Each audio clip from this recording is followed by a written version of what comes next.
কিন্তু শাস্ত্র মতে আত্মা মানে তুমি যে শরীরটা দেখো তা নয়, আসলে তুমি হলো আত্মা। আত্মা আসলে কি? উপনিষদ আর ভগবদ্গীতা বলে আত্মা হল চেতনা, যার জন্য তুমি ভাবতে পারো, অনুভব করতে পারো।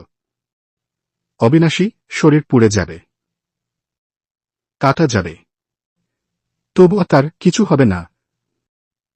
নিত্য আর অপরিবর্তনীয়, আত্মা জন্মায় না, মরে না, বাড়ে না, কমে না। নিকায় শ্রীকৃষ্ণ অর্জুনকে স্পষ্ট বলেছেন, ন যাইতে মিয়তে বা কদাচিন নায়নভূতা ভবিতা বা ন ভুয় অজনিতা শাশ্বত হং পুরানো ন হনতে হনুমানে শরীরে। মানে আত্মা কখনো জন্মায় না, মরেও না। একবার হলো বলে পরে নেই হয়ে যাবে না। আত্মা অজ, নিত্য,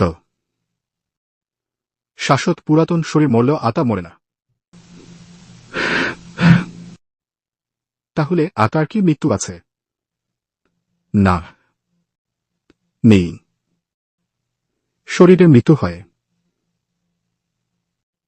যেমন তুমি পুরনো জামা ছেড়ে নতুন জামা পরো। আত্মাও তেমনি পুরনো শরীর ছেড়ে নতুন শরীর নেয়, একে বলে পুনর্জন্ম বা জন্মান্তরবাদ। কর্মফল অনুযায়ী আত্মা কখনো মানুষ হয়ে জন্মায়, কখনো অন্য জনিতে যায়। এই যাতায়াত ততদিন চলে যতদিন মুখ্য না হয়। মুখ্য মানে কি? যখন আত্মা বুঝতে পারে আমি এই শরীর না, আমি ব্রহ্মের অংশ, তখন জন্মমৃত্যুর চক্র থেকে মুক্ত হয়। একে মুখ্য বলে। তখন আর নতুন শরীর নিতে হয় না। সংক্ষেপে, শাস্ত্রমতে আত্মা হল চিরন্তন চেতনা। শরীর মরে, আত্মা না। আত্মার মৃত্যু নেই,